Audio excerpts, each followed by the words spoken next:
Star Citizen Alpha 3.20 is planning to release to live later today, realistically within 24 hours of you seeing this video. It could be a couple of hours away, it could have already happened. This is a little earlier than I had expected. I'd expected it for the end of September, not sort of middle of September. There are tons of fixes and optimizations and updates for missions, long-standing issues. There's various cargo updates, they've added the Hull C, there's Seraphim Station, new salvage contracts, the Fury LX. There's a huge amount of polish to this patch. They have literally gone, let's try and fix the long-standing issues, let's try and get rid of problems with persistent entity streaming that have been plaguing the game, but a huge portion of the patch is also the Arena Commander updates. So they've vastly improved that entire set of gameplay. There's a load of new game modes to get involved with, including master modes being tested. So these are the new flight mechanics and combat mechanics. There's experimental modes that will just give you,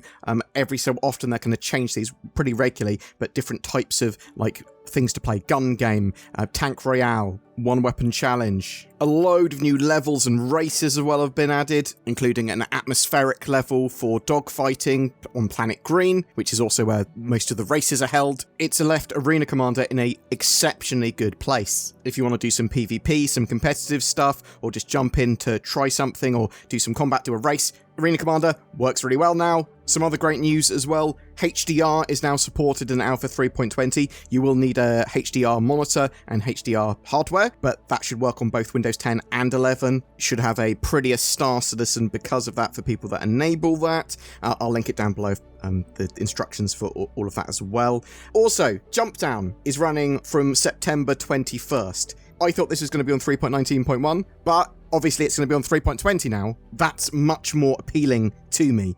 This will be a major test of this new patch, as 3.18 and 3.19 would get annihilated by dynamic events running because of the high player concurrency, sort of exacerbating problems that the game had with persistent entity streaming, player desync, player invisibility issues. Hopefully 3.20 will be able to cope, or at least be significantly better than those patches were. We won't know how well 3.20 holds up until it's live and in our hands, and how well it does running dynamic events until they run dynamic events. If you've seen this video in time as well, there is a couple of things that you can do on the 3.19.1 build or to prepare yourself for 3.20.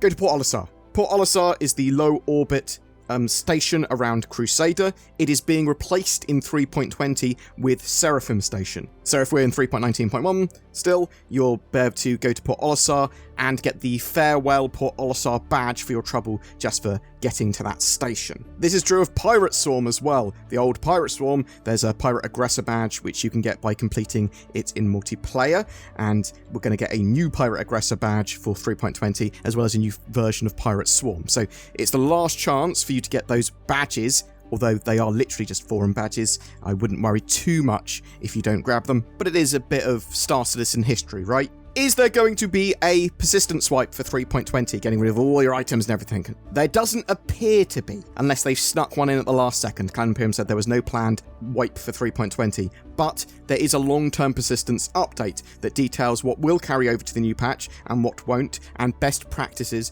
to ensure items are retained. So what will carry over? Ships purchased with Alpha UEC, reputation, non-consumable items such as looted armor and weapons, and I believe all sub, promo, and account items will be re-attributed to your account as well. So what won't carry over? Ship rentals, stackable consumable items such as food, utility pens, ammo, etc. Refinery jobs in progress. So if you've got a refinery job, try and get it out of the refinery.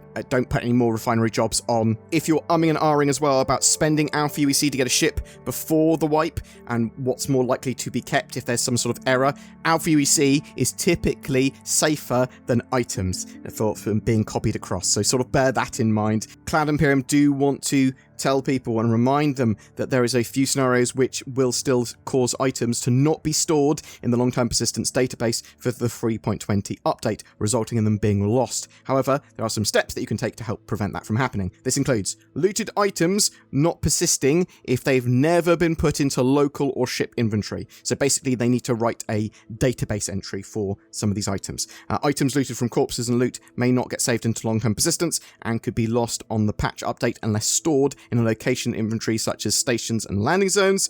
If you take your looted items and store them in a local inventory at a station or landing zone, this will update the database ledger going into 3.20. In-game purchased ships and vehicles left in a destroyed state, as well as attached components and weapons, do not persist. So storing ships and vehicles into a location for the update will give the highest likelihood of the ship and its components persisting into 3.20. So yeah, make sure ships are not destroyed, make sure they're repaired and claimed and stored at a location. They confirmed that they've done some tests as well, and that purchased ship components and weapons are persisting as well, unless they're attached to a destroyed ship. They said they're going to continue to make improvements to how data is stored and written, so stuff's more likely to be carried over. And also, there's some fixes that they've recently put into the long-term persistent database stuff. They fixed ships bought with Alpha UEC not persisting after a patch. Ships purchased from in-game shops for Alpha UEC are now saved in the long-term persistence database.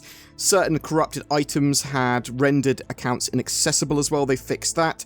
They have encountered issues with salvaged ship components not persisting on the public environment and believe this won't work going into 3.20. So bear that in mind. Also, if you want to get the best possible experience in 3.20, I would recommend updating Windows and your graphics drivers. And after 3.20 is installed, delete your user folder and shaders folder, though you might want to back up your key bindings. The user folder can be found in wherever you installed Star Citizen, Robert Space Industries, Star Citizen, Live, bam, it's just there. And then the shaders folder can be found in your local app data folder, Star Citizen. I cannot iterate to you how much getting rid of that shaders folder, and the stuff in that shaders folder, can help you with Star Citizen crashes to desktop, and a load of other random problems that you can have in the persistent universe. I do not know why it's not automatically purged. Now, there are plans for a 3.20.x set of patches as well. It looks like we're going to get a 3.20.1 patch for CitizenCon around the 21st, 22nd of October, and a 3.20.2 patch for the Intergalactic Aerospace Expo towards the end of November. These patches will contain a set of new ships like the Spirit C1 and A1, the Tumbril Storm, the Siege of Orison potentially, and the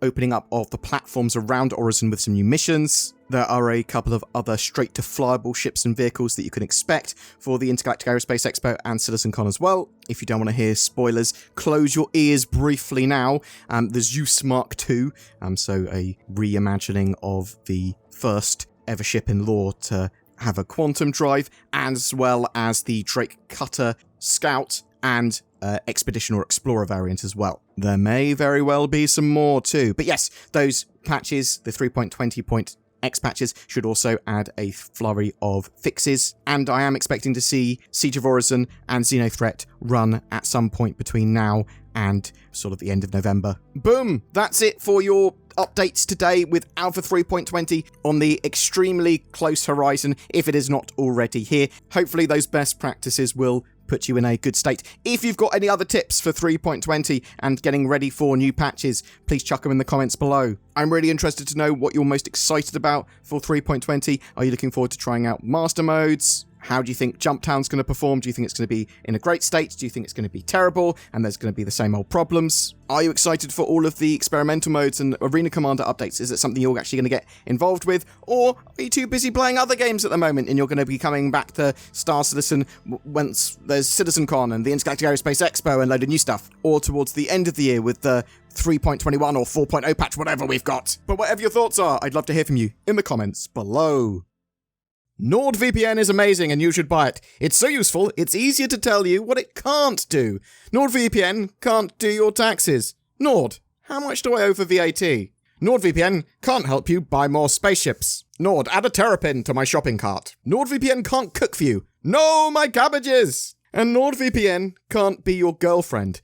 Can't or won't NordVPN, if that is your real name. NordVPN.com/BoredGamer will help you connect to the internet more safely, securely, and anonymously, with greater access to the content you want. But can I teach it to love? Links below for the best NordVPN deals around. Every month we have a ship giveaway, and for September, that's for the Drake Corsair, that fantastic exploration ship. Not only will you be able to explore the verse with it, but the ship is perfectly competent at a huge range of gameplay and is a fantastic mission running ship. You can use it for cargo, you can put some vehicles in there. It's reasonably good in a fight, one of the true multi-role, multi-crew ships. To be in for a chance of winning one of those, just comment on any of my videos made during the month. More details down below. Also down below are links to be able to support the channel more. There's the join button, making you one of my elite channel members. You'll get occasional exclusive content. There's also YouTube badges and emotes to show your support. There's also Patreon for those of you that prefer that. We try to mirror the rewards on there as well. But just people liking, subscribing and sharing these videos goes a long way. A heartfelt thank you to everyone that watched the video. I hope you have a great September and I'll see you